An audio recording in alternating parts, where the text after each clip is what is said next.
It is finally fall, and we are going to do the finally fall book tag. My kids are home for a fall break, so I decided to come upstairs and do some filming. A husband and I actually recently built this. We built this table. This is our little coffee bar. It is custom made to fit our mini fridge that we got, and then, I wanted this extra shelf so we could have other things, places to put our glasses and cups and stuff like that. So we have a Keurig, and we have an espresso machine, and then I have a little kettle as well, electric kettle.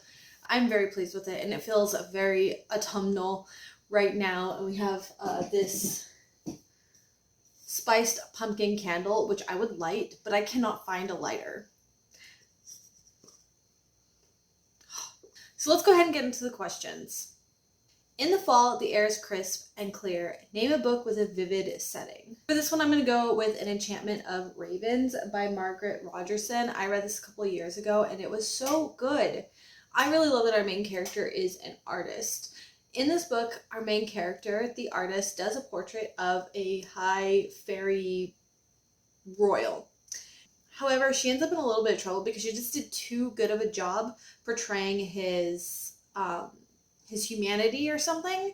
So someone comes for her later and is like, look, you're in really big trouble, and we need to go to the fairy court and explain ourselves. So they end up traipsing through the woods to the fairy court, and along the way, just a lot of cool imagery comes through, and it's so perfect, and it's so perfect for this time of year, I feel. Question number 2. Nature is beautiful, but also dying. Name a book that is beautifully written, but also deals with a heavy topic like loss or grief. And for this one, I'm going to go with House of Hollow by Crystal Sutherland. This is a book I'm in the process of reading. I'm probably going to finish it today. It is so good, and it definitely hits the mark on this one because, so this is about these two little girls. No, just kidding. This is about 3 girls who go missing for like 2 weeks. At the time that they go missing, the oldest daughter is like 11, and then the youngest one is 7. And when they come back, their hair changes, their eyes change, and they are just weird. They also don't remember anything about their disappearance, and they become outcasts. Their parents, on the other hand, obviously know that something is not right about them anymore. Their dad in particular goes through a very hard time grieving the loss of his daughters while he kind of has them back because they're so different. They're not the same children that he'd lost. And so for him, his daughters are still gone. And he'll never be the same. For their mom, it's kind of the same thing. The oldest 2 are more estranged. They decided when they were teenagers they are going to leave the oldest daughter. She fights with a lot. She doesn't talk about her. The oldest daughter, when she left, she went off and got into like the fashion industry. She's a model, and then I think she makes her own dresses. The second daughter, Vivi, decided to go off and join a band, and then the youngest daughter, Iris, stays home. So she still has a really good relationship with her mom, and her mom is also very protective of her. She's still like afraid, like she's never come back from that experience, losing her daughter. Deals with loss in the way you lose your children. There is a trigger warning for suicide on this as well. It's not really discussed in length, but it is in there. Part of death and decay is very interesting because, as I said, when the girls came back, they were different. So there's all this kind of like weird body horror.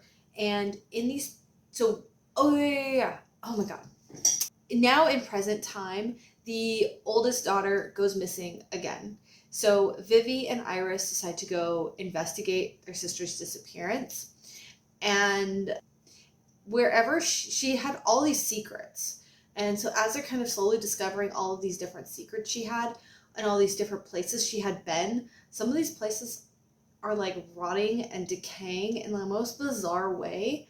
I don't really want to tell you anymore because you definitely have to discover this on your own. But question number 3. Fall is back to school season. Share a nonfiction book that taught you something new. Now, I really don't read a lot of nonfiction. Well, I might have to rethink this one because I have been reading a lot more nonfiction because I've been reading a lot more art books. But the one I chose for this is Poetry for Dummies. I have talked about this in great length a few years ago, back when I lived in Florida. I made specific videos about poetry, and I think I would like to kind of come back around to this, but this is the book that really changed my whole outlook on poetry. The fourth question is, in order to keep warm, it is good to spend some time with the people that we love. Name a fictional family, household, friend group that you'd like to be part of. I still feel like this one's kind of challenging. Now, my three options were, the three ones that I keep going back to is Six of Crows, the characters from the Night Court in A Court of Thorns and Roses. I know, don't come for me because I can't remember their names at this moment. And then the characters from Crescent City. Also Sarah J. Maas book. I did decide to go with Crescent City because it really particularly stands out to me with Bryce Quinlan and Hunt and her other friends, that when they hang out, they're not like always in crisis mode. Like, they actually get to chill out and just watch movies and joke around in a way that I haven't really seen in. They just have like a more of a friend dynamic, and they have like little jokes and things like that, and things that are well developed in here that you haven't really seen in, that I haven't really seen in some of these other books with these friend groups. So that's why this one wins. Question number 5. The colorful leaves are piling up on the ground. Show us a pile of fall colored spines.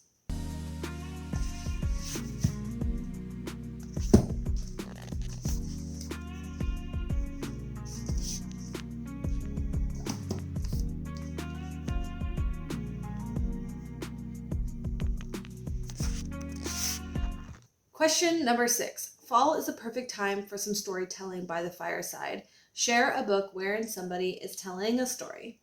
Oh, you know what? I got the perfect one for this. The first one I ended up picking for this was Dracula, which I loved this book so much, and it is told by what is his name? Jonathan Harkness or something.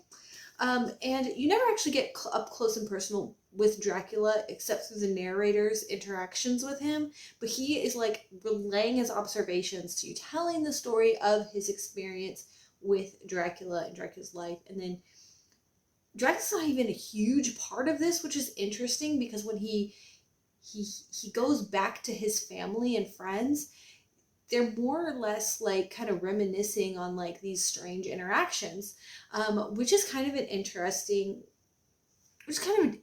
storytelling way. So while this does still fit, I really wanted to talk about this other one that I'm actually reading, in the process of reading, and that is Midnight in the Garden of Good and Evil. And this is an older book. I don't remember when it was published, and I'm not that far into it. However, when I first picked this book up, I thought it was just like a true crime, but it's a lot more than that. It's about this guy, the author, John, who goes to Savannah, and he is supposedly doing this piece, but he realizes there's a lot more stories around, and he starts meeting a lot of the townies and all of their eccentric and unique personalities. So he starts writing a book on all of these people, and within it uncovers the story of this true crime. So there is a true crime element in here, and the mystery and the everything that happened, but it's also about how it all affected this town. And this is just filled with so much Southern charm. I just can't get over it. I personally just love that in a book. It hits on a lot of things that kind of even remind me of my grandma. Like, there's a part where they're talking about Yankees, and that just kind of really struck a chord with me because in my own experience, my grandma would always call like people from California Yankees, which oddly enough, that's where I grew up. My grandma lived in Texas, but I just love, there's something about the way that is rooted in history, and it has this very subtle, like, it's not known to everybody. It's not a part of history that's known to everybody. It's just unique to Savannah, which makes you really feel like you can get immersed in that culture of that place. And there is this drink called Madeira. Drinking Madeira is a great Savannah ritual. It's a celebration of failure, actually. The British sent whole shiploads of grapevines over from Madeira in the 18th century in hopes of turning Georgia into a wine-producing colony. Savannah is on the same latitude as Madeira. Well, the vines died, but Savannah never lost its taste for Madeira, or any other kind of liquor for that matter. Prohibition didn't even slow things down here. Everybody had a way of getting liquor, even little old ladies, especially the little old ladies. A bunch of them bought a Cuban rum runner and ran it back and forth between here and Cuba. Another kind of aspect of really getting immersed in this book and learning about Savannah is that I didn't really realize this either. It is kind of like its own little island. I have actually visited Savannah once, and it is the most beautiful place. I really, really love it. And I have a few books too that like supernatural fun books also that take place in Savannah. But it's a gorgeous, gorgeous place to go. I didn't really realize that they consider themselves kind of their own little island where things don't really change, or they're really slow to change. And it's not that they are like blocking themselves off from society. They love having tourists come. It's a huge tourist spot, but sometimes outsiders or big businesses that want to set up shop there, they turn that stuff down because they don't really want to change. They're happy the way that they are. And I thought that was so interesting. Such an interesting tidbit. So I'm only like 60 pages into this. I'm already getting so much out of this. But yeah. All right, moving on to the next question. Question number 7. The nights are getting darker. Share a dark, creepy read. For this one, I definitely have to go with Mexican Gothic by Silvia Moreno Garcia. This is another one of my favorite books. It is so good. It's so gross and creepy.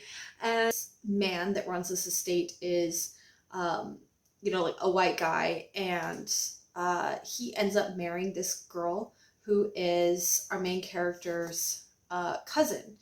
But she kind of like gets married and like kind of falls off the face. And her mother or her family tells her, like, you need to go visit your cousin. Like, something's not right. And she's ill. So she goes to visit her cousin. And while she is staying there, things are off. They're definitely, her new husband is like keeping secrets. She feels they're kind of secretive. And just as the book progresses, more and more things just start going weird. Oh, this also takes place in 1950s Mexico. Oh, what am I saying? Okay, it's been a while since I've read this book. So there's this old man that like is secluded. He's ill. He's been ill, and he lives in his bed, like upstairs. They don't really see him. Sometimes the husband, I guess, and the house lady, like they have to go see her. That's basically the extent of what I want to explain because this book is so good, and yeah, definitely weird and creepy and dark and unsettling, and it gets to like ick, like super ick factor. The days are getting colder. Name a short, heartwarming read that could warm up somebody's cold and rainy day. The one that I had to go with this is Pumpkinheads. This is a graphic novel I read a few years ago, and I feel like it's one of those ones I need to check out every year. This is a young adult graphic novel where these kids go to work at this pumpkin patch, and it takes place over the course of one day. Just keep going off in a rye, and you just really learn to love these people, and it's just such a good time. Not like a whole lot happens except just like a day in the life of working at a pumpkin patch, and it's just so perfect for this time of year, you know? The other one that I have not read yet but I really want to read is Of Legends and Lattes, and this one I will not escape the end of the year without reading this book. I have to read this book. It's supposed to be just that, like just cozy, heartwarming, fallish book. Question number 9. Fall returns every year. Name an old favorite that you would like to return to soon. I actually kind of want to make an entire video on this, like second chance books and books that I really want to read again. I keep being so focused on just like reading new stuff because there's so much stuff out there. but sometimes you just need a good cozy favorite. Just an old favorite, you know? Remember why you loved it. And that one is The Wicked Deep by Shay Earnshaw. This was such an amazing book. It more or less takes place during the summer, but it definitely has those atmospheric, unsettling, creepy vibes. And it has witches in it, which I always attribute witches to fall, no matter what. October, witches, it's hand in hand. The very last question is, fall is a perfect time for cozy reading nights. Share your favorite cozy reading accessories. That one's easy. It is a blanket and a cup of either coffee or tea. Just depends on the mood. And now that I have my own little suite, I have the perfect place to just kind of cozy up all winter long with my book and my coffee. So thank you so much for watching, and I will see you later. Bye.